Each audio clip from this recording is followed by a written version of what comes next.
réaliser un exercice de gym hypopressive.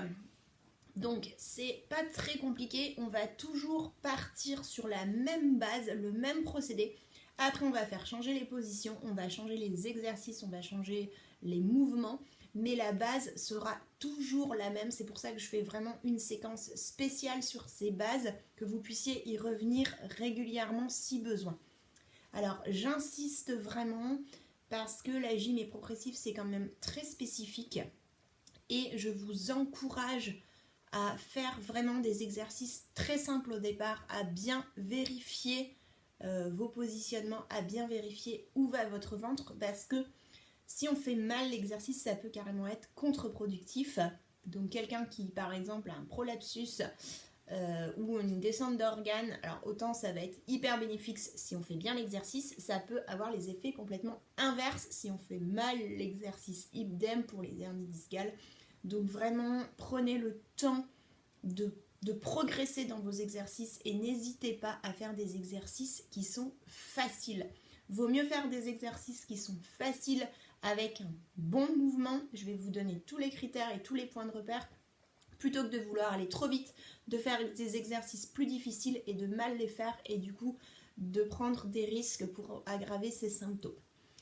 Donc, comment on va procéder dans un exercice de gym abdominal hypopressive? Donc la base, c'est toujours la même. On va se baser sur notre respiration. La première étape va être de souffler son air. On souffle complètement l'air, peu importe ce qui se passe. Deuxième étape, on bloque sa respiration. Et à partir de là, on travaille en apnée. Troisième étape, c'est là où on va réaliser l'hypopression. Donc l'idée de l'hypopression, c'est simplement déjà venir vous entraîner à creuser votre ventre. Donc on souffle, on bloque sa respiration et à partir de là, on va venir aspirer son ventre vers l'arrière.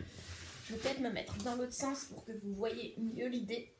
Donc on souffle, on bloque sa respiration et là, on va vraiment emmener le nombril vers l'arrière et venir creuser son ventre. Et on maintient après en apnée. Alors, comment savoir si vous faites bien ou pas bien l'exercice? Il y a plusieurs critères. Le principal critère, ça va être où va mon ventre? Qu'est-ce que je ressens au niveau de mon ventre? Donc, si on fait bien son exercice, le nombril, il va aller vers l'arrière et on va sentir vraiment le ventre reculer. On a la taille qui se resserre et on a de l'espace qui se fait entre le pubis et les côtes ici. Donc on rentre son ventre et si on met une main dans le dos et une main au niveau de son nombril, on va vraiment sentir ces deux mains qui se rapprochent. Comme si on voulait rentrer dans un pantalon ou serrer une ceinture où il nous manque une taille. Donc on a vraiment cette idée de je creuse mon ventre. Déjà, c'est le premier exercice que vous pouvez faire. Vous pouvez déjà simplement vous entraîner à aller creuser votre ventre. C'est la base vraiment de l'hypopressif.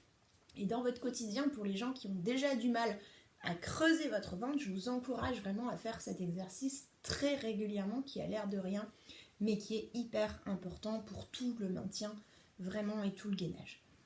Donc on creuse le ventre, première étape, et ça va être notre principal indicateur. Qu'est-ce qu'on peut aussi voir et ressentir? On va pouvoir ressentir que nos côtes s'ouvrent. Donc on va creuser le ventre, donc souffler, bloquer sa respiration, aspirer le nombril vers l'arrière. Et ici, vous voyez que les côtes vont s'ouvrir. Pourquoi? Parce qu'en fait, on a un transfert de pression. Donc les pressions qu'il y a au niveau du ventre, elle va remonter au niveau des côtes. Et là, on va avoir une ouverture au niveau des côtes. Ce qu'on peut aussi voir, ce que vous allez pouvoir ressentir, je vais m'arrêter pour le faire, je vais déjà vous expliquer, c'est les muscles ici du cou qui vont se contracter. Donc, alors, ils ne vont pas se contracter parce qu'on fait comme ça et qu'on contracte, ils vont se contracter grâce à l'hypopression.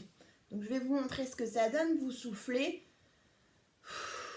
vous bloquez votre respiration, et là, on se met en hypopression, donc on aspire le nombril vers l'arrière.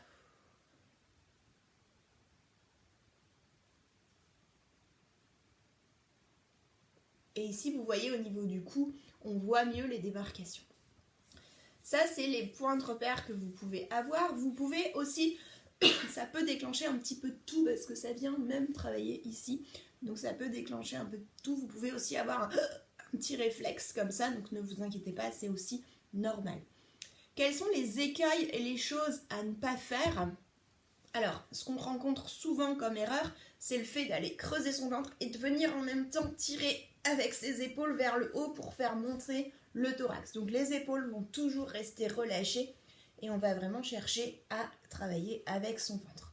Autre petite erreur qu'on peut avoir tendance à faire, alors pas forcément sur les exercices de départ, mais un petit peu plus tard quand on va travailler avec les poussées, ça va être le fait de pousser trop fort d'un coup. Et dans ce cas-là, quand on va mettre un mouvement ou mettre une pression, on va venir pousser un petit peu son ventre vers l'avant.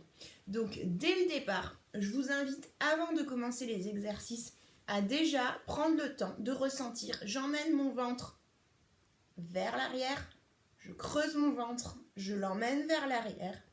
Et ou alors, ce que je ne dois pas faire dans les exercices d'hypopressif, je fais mon ventre dur et je contracte mes abdos superficiels et ça va donner ça. Donc quand on emmène son ventre vers l'arrière, ça donne ça. Et si on veut contracter son ventre et faire son ventre dur, ça donne ça.